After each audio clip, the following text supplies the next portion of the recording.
السلام علیکم ورحمۃ اللہ وبرکاتہ۔ جی ایک بھائی نے یہ سوال پوچھا ہے کہ قربانی کا جو جانور ہے یعنی کٹا ہے بچھڑا ہے تو اس کی عمر کتنی ہونی چاہیے جس کی قربانی درست ہو۔ اور اسی طرح ایک مسئلہ چلتا رہتا ہے کہ جس کے 2 سال مکمل ہوں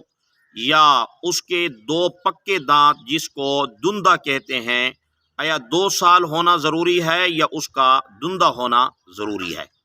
تو جی جواب یہ ہے کہ اگر قربانی کا جانور بکرا ہے تو اس کے لیے 1 سال کا ہونا ضروری ہے۔ اسی طرح اگر مینڈھا ہے تو 1 سال کا ہو یا 6 ماہ سے زیادہ ہو اور سال والوں کے برابر نظر آتا ہو تو اس کی قربانی بھی جائز ہے، یعنی جو بھیڑ کا بچہ ہوتا ہے۔ اور اگر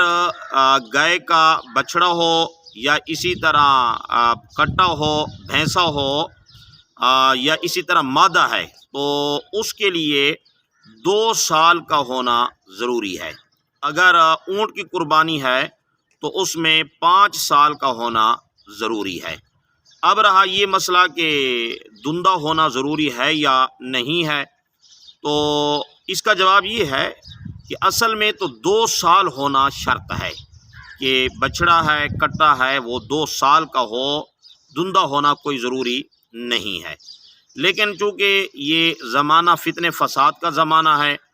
اب جو بیوپاری ہوتے ہیں تو وہ اکثر ایسا کرتے ہیں کہ 2 سال کا بھی نہیں ہوتا اور کہہ دیتے ہیں کہ یہ 2 سال کا ہے، میں اس کی ذمہ داری دیتا ہوں، حالانکہ وہ 2 سال کا نہیں ہے، تو اس لیے ایسے جانور کی پھر قربانی جائز نہیں ہوگی۔ ہاں اگر کسی نے اپنے گھر کے اندر کوئی جانور پالا پوسا ہے، اس کے 2 سال مکمل ہو گئے ہیں لیکن ابھی تک اس کے جو دودھ والے دانت تھے وہ نہیں گرے، یعنی ابھی تک وہ 2 پکے دانت یا دندہ ابھی تک نہیں ہوا، لیکن 2 سال پورے ہو گئے ہیں، گھر کا ہے یا کسی معتمد آدمی کا ہے،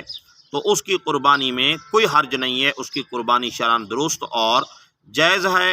اور اس طرح منڈی کے اندر جو ہے جا کر کوئی اگر بیوپاری کہے تو اس کی بات کا اعتبار نہ کیا جائے، چونکہ یہ فتنے فساد کا زمانہ ہے، پھر قربانی کے اندر شبہ ہو جائے گا۔ جی السلام علیکم ورحمۃ اللہ وبرکاتہ۔